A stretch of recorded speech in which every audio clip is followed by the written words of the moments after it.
Sir एक minute ऐसा था, जो अभी आपने गोबर की बात करी, मैं उत्तराखंड में इसको प्रैक्टिकल कर चुका हूँ। मैंने गोबर का जो वहाँ पर 2 रुपये गोबर खरीद करके एक कोऑपरेटिव के माध्यम से उसको ड्राई करके उसका पाउडर बना करके अहमदाबाद की एक कंपनी को दे करके दुबई में 40 रुपये किलो बेच दिया है। आप कहते हैं गोबर से कुछ नहीं, गोबर तो सोना दे रही है। और जो गौमूत्र है उससे कानपुर में 250 मेडिसिन्स बन रही हैं आँख और कान की। जिसको लेना हो 2 ड्रॉप डालेगा, आँख का दर्द गायब और कान का दर्द गायब, और आँख में भी वो होता है। 200 दवाइयाँ बन रही हैं, और जिसको भी लेना हो वो हमसे संपर्क या हम लोगों से करे। पूरा इस पर बहुत काम हो रहा है, और पंचगव्य आपका जो बनता है उससे कैंसर तक ठीक हो रहा है। तो बहुत सारे दावे हैं और बहुत सारी सच्चाई हकीकत है, और सदियों से हम इसका उपयोग करते आए हैं। तो इसकी भी साइंटिफिक तरीके से प्रूव हो जाएगा कभी ना कभी, क्योंकि हल्दी प्रूव हो गई, नीम प्रूव हो गया, गाय भी प्रूव हो गई, गाय का दूध प्रूव हो गया, तो गाय का गोबर भी प्रूव हो जाएगा, और गाय का जो मूत्र है उसके भी वैज्ञानिक रहस्य खुल जाएंगे। बस देखने का अपनी संस्कृति को देखने की बात है, अपने कल्चर को पहचानने की बात है, और उस पर गुमान करिए, उस पर अभिमान करिए, उस पर घमंड मत करिए, उस पर अभिमान करिए, और उसकी अच्छाइयाँ आत्मसात करिए, क्योंकि नया वही है जो पुराने को साथ लेकर चलता है। आपको क्या लगता है? कमेंट में लिख के देखते रहिए। बहुत सारे सवालों के जवाब, बहुत सारे हमारे मीडिया बंधु ने बहुत अच्छे से सवाल किए, बहुत बेबाकी से आप लोगों ने उत्तर भी दिया, और उन्होंने भी बड़े बोल्डली के साथ आपसे पूछा। मेरी 1-2 क्वेरी है, उसको भी आप उसी तरह से जवाब देंगे। देखिए, इन्होंने कहा गंगा जमुना की तहजीब है। यही वो देश है जहाँ एक धर्म गाय को पूजता है, एक धर्म गाय को गाली देता है, इतनी सिखाता है। ये कैसे संभव है? यहाँ पर अब्दुल भाई कहाँ गए? करीम भाई हमारे जैसे करीम भाई जैसे भारत भक्त है। मैं इनको बोलूँगा, न हिंदू है न मुस्लिम है, ये क्या है? भारत भक्त है, भारत भक्त है जी। एक ही वो देश है जहाँ पर एक धर्म जो है इसको पूजता है और एक धर्म इसको गाली देता है, उसको दुष्कारता है। इसको आप कैसे देखते हैं? कि मैं कोई क्या कर रहा है क्या नहीं कर रहा है इससे मेरा समझिए, मैं तो गौ माता के लिए पूरा जीवन अपना कर दिया हूँ। और जो आजकल जो गौ माता के आड़ में जो लोग बड़े बड़े मठाधीश जो आड़ में धंधा करते हैं, हम उनके विरोध खड़े भी होते हैं, बोलता भी हूँ डट करके। कोई हिंदू हो या मुसलमान कोई भी हो, अगर गौ माता के प्रति कोई गलत काम करता है तो मैं उसका विरोध करता हूँ। अखिल भारतीय गौ रक्षा महासंघ इसीलिए डट करके अपनी आवाज़ बुलंद करता है, क्योंकि हम लोगों के पास कोई गौ माता का धंधा करने वाला हम लोग नहीं है। हम लोग जमीनी स्तर पर गौ सेवक जी, एक संस्था के गौ सेवक हैं। संस्था के स्तर पर बताया आपने, हम गौ संरक्षक हैं। एक मानवता के तौर पर बताइए कि किसी भी जीव को, हम नहीं कहते हैं सिर्फ गाय, किसी भी जीव को, यहाँ तक कि हम सोचते हैं किसी भी जीव को उसकी हत्या करके अपने भोग विलास के लिए उपयोग करना कितना सही है? मेरा विजिटिंग कार्ड है उनके पास, सबके पास। किसी को दुख पहुंचा के हम खुश नहीं। हमारा अखिल भारतीय गौ रक्षा महासंघ राजस्थान में हमारा जो अध्यक्ष है वो बम बम महाराज, जय हो प्रभु आपकी। कोई भी जानवर एक ही बचा है, पंछी तक का भी इलाज करता है। कोई भी मतलब के कुत्ता हो, बिल्ली हो, गाय हो, सबका इलाज देवतुल्य हैं सेवा भाव है। और हमारे लिए आप ईश्वर के ज़माने को भी बंदियों में कहा गया कि ग्राहक हमारा लिए सेवा भाव तो हम हमारे लिए भगवान जी। तो मैं भारत के दर्शकों से, भारत भक्तों से हम कहना चाहूँगा, देखिए कहता है गिव रेस्पेक्ट टेक रेस्पेक्ट। अगर आप इज्जत दोगे तो इज्जत मिलेगा। आज हमारे देश में जो भिन्न भिन्न प्रकार की भ्रांतियाँ हैं, भिन्न भिन्न प्रकार की भिन्नताएं हैं, भिन्न भिन्न प्रकार के किचन कीच है, इसका सिर्फ और सिर्फ एक कारण है जो हम एक दूसरे को नीचा दिखाने में लगे हुए हैं। जिस दिन हम सम्मान कर देंगे और करीम भाई जैसे और इनके संगठन जैसे लोग समान रूप से सभी को देखने लगेंगे, उसी दिन भारत, मेरा भारत महान है, महान रहेगा, महान था। जय हिंद, जय भारत, जय भारत। आप सभी को बहुत बहुत शुभकामनाएं, बहुत बहुत शुभकामनाएं। जय गौ माता, जय गौ माता। हिंदू हो, मुस्लिम हो, सिख हो, ईसाई हो, आप किसी भी धर्म के हो, किसी भी जाति के हो, लेकिन जब गौ रक्षा की बात आती है तो पूरा देश एक साथ खड़ा हुआ है। और बराबर ये लोग मांग कर रहे हैं, अभी से नहीं, बराबर ये मांग कर रहे हैं कि गौ रक्षा के लिए कानून होना चाहिए। गाय की रक्षा होनी चाहिए। और ये तो यहाँ तक कहते हैं कि ठीक है, गौशालाओं को आप बहुत सारा प्रोटेक्शन देते हो, क्यों ना जो गाय को पालते हैं उन्हीं को इतना समृद्ध कर दो, उन्हीं को इतना मजबूत कर दो कि आगे गाय बच जाए, क्योंकि गाय बचेगी तो देश बचेगा, संस्कृति बचेगी। मैं आपके पास आता हूँ कलीम जी। कलीम भारती, बहुत लोगों को नाम जब सुनते हैं कहते हैं एक मुस्लिम होकर और सबसे आगे खड़े हुए हैं गाय की रक्षा के लिए, क्या कहेंगे? मैं एक मुस्लिम होकर गाय के लिए नहीं खड़े हैं। मैं इंसानियत के नाते, हमारी गौ माता है, हमें दूध पिलाती है, उसके दूध से जो है आज हम अमृत जैसा घी बड़े निकलता हुए है। हैं। क्योंकि कुरान में साफ साफ लिखा हुआ है कि गाय का दूध ही शिफा है, गाय का मांस बीमारी है। उसके बावजूद भी चंद मुसलमान की वजह से आम मुसलमान बदनाम है। अभी 1 लाख कांड हुआ था नोएडा में, उसमें गौमांस का जिक्र, गौमांस के नाम पर जो है उसकी हत्या हुई, जबकि जांच हुई, जांच में मतलब गौमांस नहीं पाए। इसीलिए मैंने सोचा कि एक संगठन हम बनाएं और मुस्लिम और हिंदू समाज को, दोनों को मिल करके हम गौ माता को सम्मान दिलाने के लिए, जो गौ हत्या होती है उसकी आवाज़ उठाने के लिए, गौ हत्या बंद हो, गौ माता को सम्मान मिले, इसी मुहिम के तहत आज अखिल भारतीय गौरक्षा महासंघ 26 प्रांतों में संगठन का विस्तार किया गया है और हम लोग जमीनी स्तर पर काम कर रहे हैं। हमारा मुख्य मांग है गौ माता के गोबर और गौमूत्र से रोजगार ग्रामीण स्तर पर मिले। जैसे जीवित खाद, आज तो खाद का जो है इतनी वैल्यू हो गई है कि विदेशों में इसका निर्यात आयात हो रहा है। और जो हमारी जो सरकारी जो गौशाला है, उस वहाँ के हालात तो आप पत्रकारों को मालूम है, हमारी गौ माता के साथ कितना मतलब निके दुर्व्यवस्था हो रही है। वहाँ पर बेचारी खान पान का ठीक से व्यवस्था नहीं होता है, वहाँ आए दिन बीमार रहती हैं, मृत्यु होती है। इसके लिए हमने सरकार को एक सुझाव दिया है कि ग्रामीण स्तर पर गौपालकों को चिन्हित किया जाए और उनको जो है अनुदान दिया जाए, प्रोत्साहन किया जाए, जिससे गौ माता का खान पान का ठीक से व्यवस्था हो सके। जो गो तस्करी हो रही है ये बंद होगा। आज 7 नवंबर गौरक्षा संकल्प दिवस है। करपात्री जी महाराज हम लोगों का पूजनीय है। उनकी जो आंदोलन जो उन्होंने जो किया था गौ हत्या पर, और उसमें साधु संत महात्मा लोग मारे गए थे, उन्हीं की याद में हम गौ रक्षा संकल्प दिवस मनाते हैं हर वर्ष। मैं एक बात कहूँगा, मैं आऊँगा अभी आपके पास। ये भी एक मुसलमान है। आजकल एक लड़की बहुत वायरल हो रही है, आपने सबने सुना होगा, फातिमा नाम है शायद। वो मुसलमान नहीं है, भारतीय है। ये भारतीय मुसलमान है। इनको वायरल करना चाहिए देश में। ऐसे लोग जो समाज में विद्वेष पैदा करें, समाज के अंदर विघटन पैदा करें, समाज के अंदर दुराचार या समाज के अंदर एक दूसरे के प्रति नफरत पैदा करें, उनको डाइल्यूट किया जाना चाहिए। और कलीम भाई जैसे जो सच्चे मुसलमान हैं, जो अच्छे मुसलमान हैं, इनको प्रोत्साहन देना चाहिए और इनको नेशनल आइकन बनाना चाहिए, क्योंकि यही वीर अब्दुल हमीद हैं, यही अब्दुल कलाम हैं और यही कलीम भाई हैं। हम और लोगों से बात करेंगे और हम जानने की कोशिश करेंगे। क्या नाम है सर आपका? मैं जीवन चंद उप्रेती हूँ। मैं यहाँ पर प्रशासनिक अधिकारी भी रहा उत्तराखंड में और ये उत्तर प्रदेश में। और कलीम भाई तो बड़ा अद्वितीय काम कर रहे हैं, ये अद्भुत व्यक्तित्व है इनका।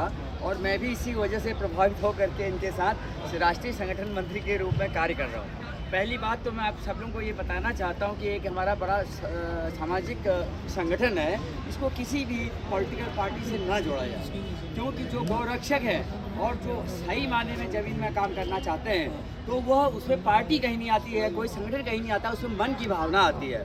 तो जैसे कलीम भाई जुड़े हैं, जैसे हम लोग सब यहाँ पर जितने लोग आए हैं, और गजब का संगठन है, हिंदू हाँ, मुस्लिम सब यस, तरह के लोग इसमें हैं, सब हैं। तो ऐसा इसमें संगठन बिरला ही मिलता है। कोई परहेज नहीं है किसी भी पार्टी का। मैं खुद एक पार्टी का हूँ, भारत की लोक जिम्मेदार पार्टी धर्म सिंह रावत जी ने बनाई थी, मैं उसका महासचिव हूँ, हाँ। और पर्वतीय महासभा का मैं अध्यक्ष हूँ, और मैं रिटायर्ड अपना अपर सचिव भी रहा हूँ देहरादून बड़े में। बड़े बड़े पद पे तो रहे। लेकिन इसमें पार्टी मैं बिल्कुल अलाउ नहीं करता किसी को कि कोई पार्टी का है, सम्मान है, लेकिन गौ भक्त हो, गौ के लिए काम करे और सही नीति पर चले। तो इससे गौ का कितना महत्व है अभी आपको बताया है। गौ जो है वह कई योनियों को, हमारे जो पूरे विश्व की योनि की पोषक है, और उसके अंदर इतनी क्षमता है कि उसे सूर्य का प्रतिनिधित्व माना जाता है। सूर्य के प्रतिनिधि के रूप में पृथ्वी में, सूर्य किसी का नहीं होता है, सूर्य सबका है, न उसके लिए कोई जाति है न कुछ, वो मानव समाज के लिए है। इसी तरह से जब हम उसको प्रतिनिधि गाय को मानते हैं तो वो हमारे लिए सबके लिए समान है। तो उसमें ये कहाँ से आ जाता है ये इस तरह की बात। अभी करीम भाई ने कुरान की बात करी, और मैं वेदों की बात बताता हूँ। हाँ। वेदों में तो गौ का तो इतनी प्रशंसा की गई है हर जगह का। पहले तो गाँव ये पूछा जाता था कि आपके पास कितनी गाय हैं आश्रम में। हाँ। जितने बड़े बड़े ऋषि होते थे उनसे कहते थे कितनी गाय हैं, हजारों गाय पालते थे। हाँ। तो ये गाय का तो तब से ही चला आ रहा है। तो बीच में कालांतर में जो है, जो हमारे बाहर के शक्तियों ने साजिश करके यूरिया का जो प्रचलन किया और हमारे जो जैविक खेती थी उसको नष्ट कर दिया। ट्रैक्टर आ गया। ट्रैक्टर तो टेक्निकल विकास है, हाँ। लेकिन जो हमारी खेती जिसमें यूरिया की एक चाल थी, तो हम लोग समझ नहीं पाए। जिसने बहुत ज़्यादा कृषि पैदा की, हम लोग समझे बहुत खुश हमारे किसान, शुरू में अच्छा लगा, और बाद में उसने डैमेज बंजर कर दी। बंजर कर दिया। कैसे? जो केंचुए होते हैं हाँ। उनको उसने मार दिया, हाँ। और जमीन हमारी बंद हो गई। जो पोर्स होते हैं उसमें पानी बरसता है। तो मैं यही कहूंगा कि हर चमकती चीज सोना नहीं होती। मैं आऊंगा, बहुत ज्ञान है आपके पास। हर चमकती चीज सोना नहीं होती, बाहर से आई हुई हर टेक्नोलॉजी सोना नहीं होती। और सबसे बड़ी बात है कि जो कहते हैं ना कि हीरे की परख जौहरी ही जानता है, और यहाँ सोना, इस जमीन की सोना गोबर में है, सोना गोबर की खाद में, और ये पूरी दुनिया मान रही है। गाय का धार्मिक महत्व आपने कहा, मैं उधर आता हूँ। मैं गाय का धार्मिक महत्व कहा, धार्मिक महत्व बहुत कहते हैं। गाय हमारी मात्रा है, शास्त्रों में भी है, कुरान में भी है। आर्थिक महत्व भी बहुत बड़ा है गाय का। गाय लोगों के जीवन का आधार है। गांव के जीवन की अर्थव्यवस्था में गाय का बहुत बड़ा योगदान है। गाय के मूत्र से लेके, गोबर से लेके, दूध तक इतने उत्पाद हैं। औषधि से लेके भोजन के लिए, खेती के लिए इतने उत्पाद हैं। अगर गाय का सदुपयोग किया जाए, उसकी क्षमताओं का पूरा उपयोग किया जाए, मैं दोहन शब्द नहीं कहूँगा, मैं उपयोग शब्द कहूँगा, क्योंकि दोहन तो बहुत सारी गौशालाओं में हो जाता है। 20-20 गाय रख रहे हैं, एक साथ रख रहे हैं, उसको चलने के लिए ज़मीन नहीं है, वो बीमार है, उसको इंजेक्शन लगा के दूध निकाल रहे हैं। मैं उस पर बात नहीं जाता हूँ। मैं कहता हूँ अगर उपयोग किया जाए, सदुपयोग किया जाए, तो ये देश को जो विश्व गुरु बनाने की बात है, देश को आर्थिक महाशक्ति बनाने की बात है, वो मुझे लगता है गाय अपने आप में समर्थ है कि पूरा कर देगी। लेकिन कलीम जी, मैं आपके पास बोलेंगे बस। अच्छा, मैं आपके पास आता हूँ कि ये इतना कुछ महत्व है गाय का, क्या कहेंगे आप? मैं अखिल भारतीय गोरक्षा महासंघ ने एक ऐतिहासिक काम किया है जो आज तक किसी संतों ने काम नहीं किया है। वो काम मैंने करके दिखाया है। 2017 से मैंने एक अभियान चलाया था कि गौ माता की जो अगर मृत्यु होती है, हाँ। उसका साथ सम्मान के साथ हम दफनाएंगे। उसका एक भी अंग जो है, हाँ। हम किसी को देंगे नहीं। हाँ। 2017 से पहले हाँ।